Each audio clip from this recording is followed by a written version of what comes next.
Calgary Flames hit into 2025 in a place no one expected them to be, a playoff spot. The Flames are playing a hard-nosed, gritty game, and this is unbelievable for the team because they have found their identity and it's working. It's so reminiscent of the 2014-15 team that made this second round of the Stanley Cup Playoffs. So is this year's team destined to do just that or even more? We're going to get into all of that and more in this video, but first I want to welcome you to Flames Digest. I'm Mark Griffith. If you're new around here and you love the Flames, make sure you subscribe so you can stay up to date on all the latest news, updates, reports, and rumors revolving around your Calgary Flames. We would love to welcome you to the Flames Digest family, and let's hop in and talk about last year's game, not just last night's game, but last year's game. And just on that note, I do once again want to say a happy new year to everyone out there, and just want to say thank you again for all of the support throughout 2024, and an early thank you for all the continued support in 2025. I can't thank you guys enough. Overall, I just wish, success and good health to you and yours out there. Hopefully 2025 will be a good year for all of us and we can all enjoy watching our favorite hockey team play. But talking about last night's game, the Flames, of course, always host a New Year's Eve game. And last night they had the Canucks. And in case you missed it, it went quite well as the Flames get a 3-1 kind of old school win here. This game had a little bit of everything. It had some great saves, of course. It had a bunch of fights. It had some crowded penalty boxes, and it was just super fun overall. And the find away Flames once again got it done. I know the Canucks were a little bit shorthanded without Quinn Hughes, without Elias Pettersson, but still the Flames played a great hard-nosed game to get the win here. And it's great because it made the Flames obviously leapfrog the Canucks in the standings, and the Flames head into the new year in a playoff spot. Oh baby, I'll be the first to say that I did not see that coming. If you watch the videos in the summer, I kind of said, hey, maybe we'll, be holding on to that pick, and who knows, maybe we'll get the first overall pick. But at this point, of course, you got to cheer for your favorite team. And in a playoff spot right now, things are looking so fantastic. A 3-1 win against one of your biggest rivals is always so exhilarating.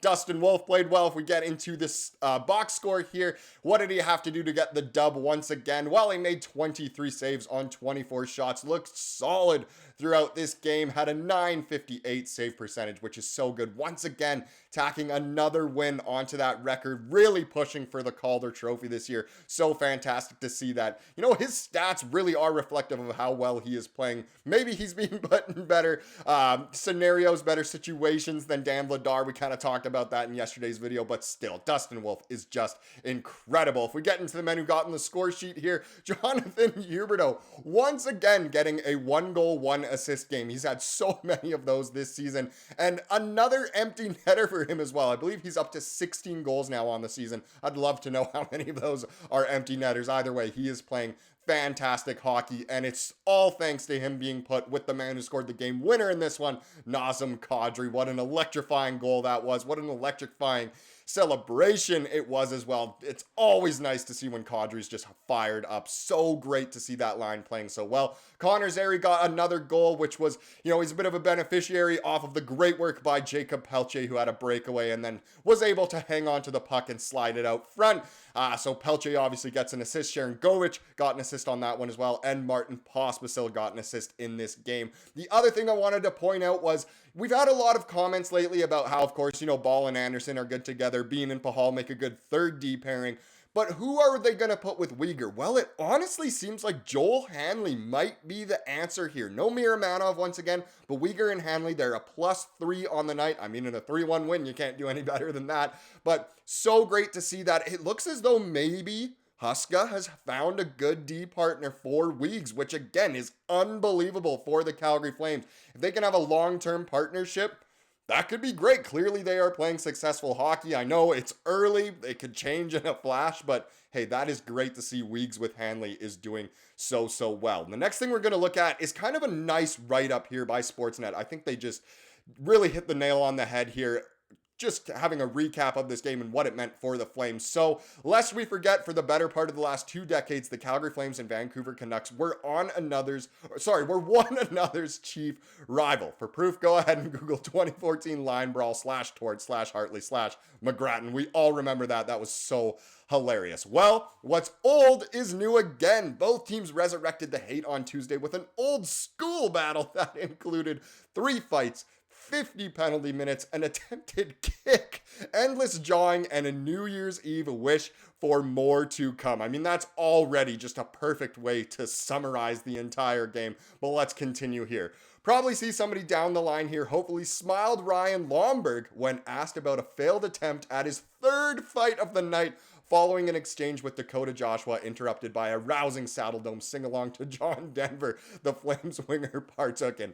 Ryan Lomberg was the main character last night. The main character energy was just flowing through him, flowing throughout the dome. He was all over the place. I mean, he fought Eric Brandstrom of all people to get the show really going. Obviously had another fight, almost a third. He was just everywhere when he was on, and that is why he is a fan favorite here. That's another reason why this is just unbelievable for the Flames. Having a leader, so you could say, in Ryan Lomberg is so good for this team that has really found their identity now, and it kind of all starts from Lomberg. I mean, I know there's a lot of other factors, but it's just so great to have the Lamborghini back in YYC. It's so nice to see. We were vibing, just having fun. I thought he was going to give me my third of the night, give me a nice little walk-off going into the new year. I think it's after 3 they send you home. I told the boys in the locker room between periods, stay tuned, you may be seeing me a little earlier. Just hilarious from Lomberg. You just absolutely love to see it. What a good sense of humor as well. Following a raucous second period that saw Lomberg sandwich fights with Eric Brandstrom and Derek Forbort, remember him on the Flames, around a JT Miller Kevin Ball tussle, cooler heads prevailed in time for an equally entertaining third. But not before a scene that saw 5 Canucks players crammed into a storied Saddle Dome penalty box. They may have to do some renovations here at the Dome to make the box a little more spacious, laughed Nazem Kadri, who eventually scored the game winner in a memorable 3-1 win. It probably doesn't fit more than 2 or 3 comfortably. It was just a great sight to see so many Canucks just sandwiched in there, crammed in there. It was like a can of sardines. So good to see the sense of humor from everyone as well. Just so hilarious overall. Making one another uncomfortable seemed to be the name of the game, with a string of big hits, questionable hits, and even a failed plus Suter kicking attempt on Joel Hanley that will earn a closer look from the league. Yes, very interesting. The win allowed the Flames to leapfrog the Canucks into the last wildcard spot in the West, which suggests their little hate fest may have some staying power as we enter the second half of the season. I loved it, said Ryan Huska of his team's composure in a game that tempted plenty to lose there. So true. The Flames really were able to keep their tempers at bay, and it was just great to see. That's the most emotion we've had in a game, and I thought our team fed off the building. Great crowd, great vibe. We always want them to play with passion and emotion, and they were really good at making sure they didn't cross that line and put us in a bad spot. I was pleased with how they handled themselves tonight. Over the last 3 seasons, 40 of the 48 teams sitting in a playoff spot on New Year's Day wound up staying there, making it a milestone the Flames could be proud of, albeit briefly. It's huge. We're not here to be in a playoff spot January 1st and not at the end of the season. Send Lomberg. So everyone knows what kind of team the Flames were expected to be, but everyone now knows what kind of team the Flames actually are, and they are fiery. You just absolutely love to see it. Now, speaking of 2025, let's take a little look ahead at the upcoming schedule, kind of the first half of the first month of the new year. The Flames only play teams from the Western Conference, which is a little bit interesting. So a couple home games against Utah and Nashville before heading out west to face Anaheim and Los Angeles in their barns. And then they have kind of a home and home, I guess, with the LA Kings as the Kings come to Calgary. Then the Flames are out to Chicago and then over to play St. Louis twice on the road. Now, I could be, kind of misremembering here, but didn't that happen last year as well, where they had this kind of baseball series type thing where they went to the same town twice to play 2 different games? And I swear it was St. Louis last year as well. Very interesting that the scheduling goes that way, but I mean, hey, if you're already there in St. Louis, might as well play them twice, right, and get it over with. But that's kind of what we're looking at here. A lot of playoff implications, we can say, with some of these opponents. Some of these teams are hot right now. Some are pushing for a wild card spot. Some are pushing for a spot in the Pacific. So should be very interesting, very telling of where the Flames will truly lie after these first 8 or so games in the new year. It should be very, very exciting. Now let's wrap up this video with the comment of the day, as we love to do here on the channel. It comes from yesterday's video, of course, kind of revolving around Vladar was the main thing.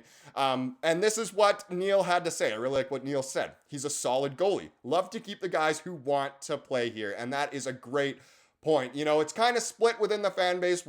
A lot of people want to trade Vladar away. A lot of people want to keep him. A lot of people had some strong words, and I wasn't expecting that. But either way, it's so true. When someone wants to be in this city, wants to play for this team, it is so refreshing, and it's nice to keep them around, especially when he honestly is playing really good, even if the numbers don't show it.